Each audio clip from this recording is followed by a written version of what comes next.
I think every outdoorsman has their arch nemesis. Mine is poison ivy, and since I'm too afraid to touch it, I decided to try another annoying plant, stinging nettles. So the part that stings you is on the leaf. I already took a glove and wiped down the stalks so that I wouldn't get stung. Ah, dang. From my research, I found that stinging nettles pretty good for making bowstring, and I had quite a bit just growing around the yard here, so I gathered some up and want to see how it performs. And if you caught the running theme of these videos, I don't know what I'm doing in them. So we're just going to try it, see if I can make a bowstring, and I want to compare it with a synthetic string on my bow and run it through a chronograph and see if there's much difference or not. So let's get started and see what we can do. I harvested them last summer. It's early spring now. They've been sitting all winter, so all I gotta do is just re-wet them, especially some of the thicker ones I soaked for a longer time. And after I soaked them for a while, I brought them out here, and then I took a small log, and I rolled them to squish them, flatten them out, especially where the nodes are. Those are really tough to work through, so that crushing it helps to flatten them out and easier to split it open so that I can then open up the stalk and just use my fingernail, got it in there, opened it up all the way along the stalk.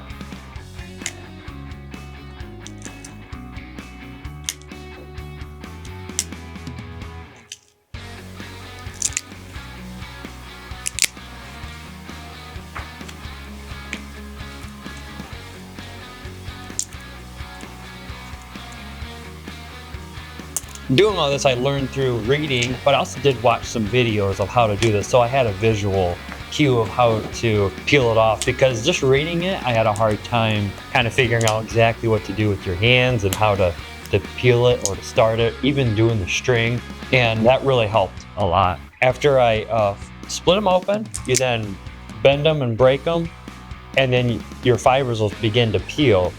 And what I was doing was just taking the part that broke and just was pulling on with my left hand, let's say, holding the stalk in my right, and I was peeling it, and they would just peel off and taper and rip off short little strands. And I did my first few stalks just like that and had just these tiny little 3-4 inch strands all over, and that kind of complicated to make a string out of all those little ones. I was like, how do you get really long ones?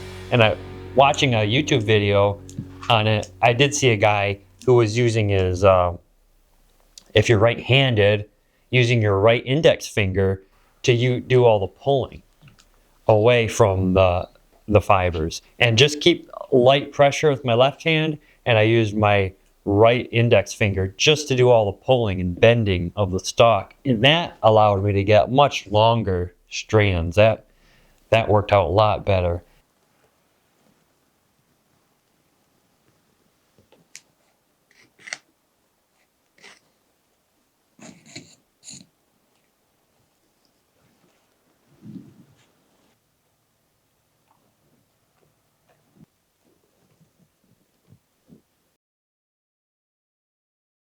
And what I also learned and read was that the smaller you make your thread, the stronger your string. Now I experimented because halfway through I was doing small threads, and I counted them, but I didn't really account for all the weight they would hold. And I began to add in more and more to my string here that I was continually making. So it'll start out really skinny. And this was when I just did really small fibers. I was tearing them.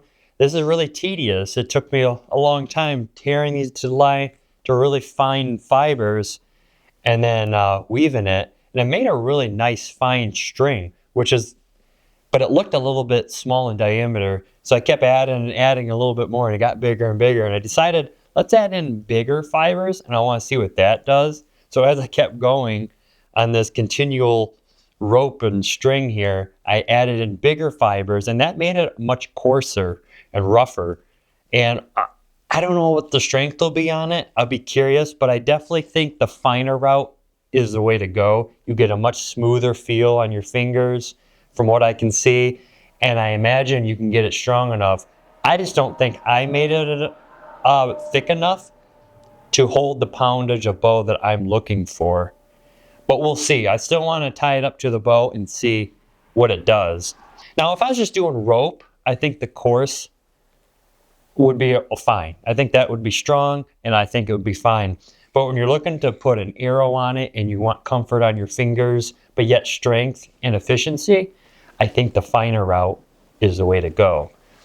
That's going to take me some practice with that, because I made probably a 15-foot string here, and it took me hours and hours and hours of doing this. Now, I didn't have the technique down. This is my first time doing it, so it did take me a while to just even get the fundamentals down, the coordination of it. But once you get going, it's kind of nice. You can just sit there and watch TV, or sit down in a chair and just relax and kind of just twist away, and you're making something out of nothing, really.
Okay, so I got the string all done. I actually have two done that I got out of it. One's a smaller diameter string. The other one's quite a bit thicker, like a rope almost.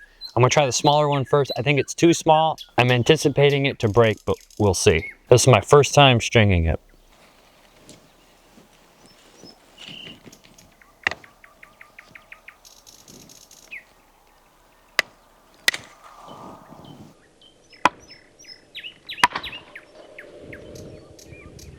And it broke, just like I thought. All right, we'll try the thicker one. We got the second string. This one's a little bit thicker. Let's see how this one does. This one could break too. And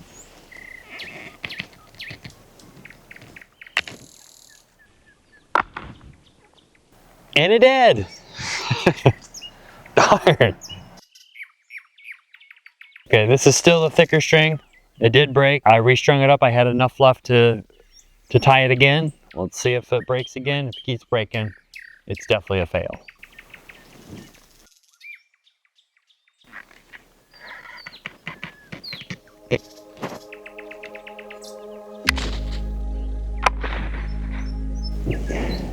Definitely fails. I just think I need to go back to the drawing board and get some more nettles this year. I'm all out. I can't keep going. It stinks that this broke, because I got lots of hours into this, a couple days worth. I was twisting this and going out in the shop and crushing it, taking it back in the house and weaving this together, only for it to fail. And it stinks that way, but also it can be really rewarding when you finally get it. And that's my goal on this channel, is to share the failures even with the success. And if anybody else might be going through the same thing, you're not alone. Like, I fail all the time, and that's what I'm sharing here, and I want to be as real as I can be.